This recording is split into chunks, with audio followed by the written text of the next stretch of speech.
आपने अल्लाह ताला की हम्द व सना के बाद मलकुल मौत से पूछा कि मुझे ये बता दो कि तुम काफिरों की रूह किस सूरत से कब्ज करते हो।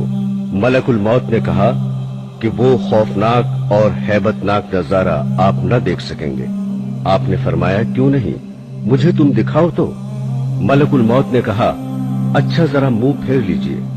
हजरत इब्राहीम अलैहिस्सलाम ने जब मुंह फेर कर उसकी तरफ देखा तो एक सियाह बादलों वाला उसके मुंह से आग के शोले और धुएं निकल रहे थे और उसके जिस्म के मसामात से चिंगारियां फूट रही थीं।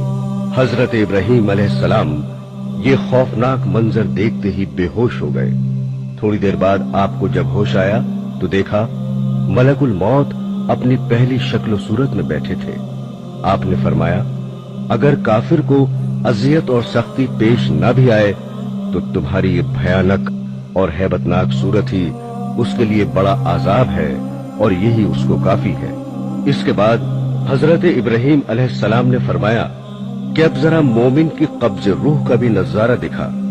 मलकुल मौत के कहने पर आपने मुंह फेर कर देखा तो सामने निहायत हसीन और खूबसूरत और खुशवजा और बेहतरीन मलबूस में खुशबूदार नौजवान बैठा था।